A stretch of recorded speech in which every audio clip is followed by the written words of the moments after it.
సనాతన ధర్మంలో మన ఋషులు ఆ భగవతత్వ స్థితికి మనని ఉండమని చెప్పటం జరిగిందంటే ఏంటి, అనుభవంలోకి తెచ్చుకోమని చెప్పారు తప్ప ప్రచారం కాదు. ప్రచారం అంటే ఏంటి అంటే దానికి ఏం చెప్తాడు, మొత్తం భగవద్గీతలో 18 చాప్టర్లు ఉన్నాయి. మొట్టమొదటిది వచ్చి అర్జునుడిది విషాద యోగం, లాస్ట్లో వచ్చి మోక్ష సన్యాస యోగం. విషాదం ఎందుకు, నాది నాది అనేటువంటి నేనే శరీరం, నాది, నా మనసు, నా ప్రాణం, నా ఇష్టాలు అనేటువంటి విషయంగా మనసు లిమిటెడ్ ఏరియాలో ఉన్న చోట అహంకారం, మమకారం ఉంటుంది, అంతే కదా.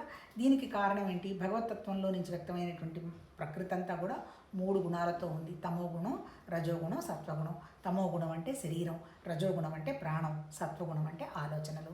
అంటే ఏంటి, ఈ ఆలోచనలు దేని వరకు ఉన్నాయి, నేనే శరీరం అనేటువంటి భావంతో ఉంది, నేనే ప్రాణం అనేటువంటి భావంతో ఉంది, అంతవరకే చేసుకుంటూ పోతున్నాయి.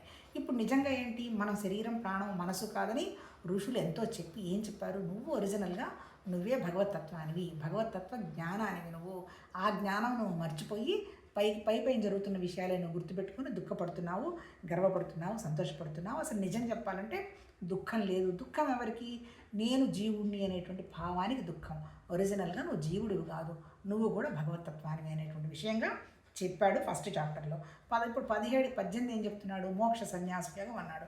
దానికి మనం నువ్వు ఆ మోక్ష స్థితికి పొందాలంటే, మోక్షం అంటే ఏం లేదు, దుఃఖం లేని మనము, ఏ ఆలోచన లేని మనంగా తయారవ్వాలంటే అన్నీ త్యాగం చేయాలన్నాడు. మళ్ళీ ఇక్కడ త్యాగం ఏం చెప్పాడు, త్యాగం అంటే సత్వగుణం, తమోగుణం, రజోగుణం త్యాగం చేయమన్నాడు. తమోగుణ త్యాగం అంటే ఏంటి, శరీరం నాది కాదని త్యాగం చేయడం.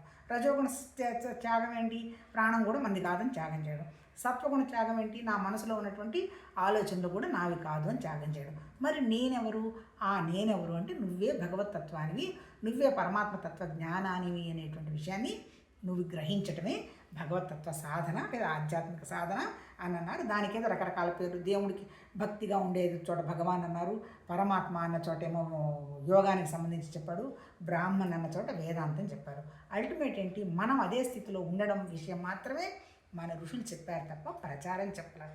ఇక్కడ ఇంకా ఏం చెప్తున్నాడు, 67 దాంట్లో ఏది మోక్ష సన్యాస యోగంలో 67వ శ్లోకంలో చెప్తున్నాడు, నేనంటే తపస్సంపన్నుడు కాని వాడికి కానీ, తర్వాత ఇంకోటి ఎవరికి భక్తి లేని వాడికి కానీ, వినాలి అనేటువంటి కుతూహలం లేని వాడికి కానీ ఈ రహస్యాలు ఎవరికి చెప్పకు. తర్వాత దోష దృష్టి గలవాడికి కూడా చెప్పకు అంటాడు.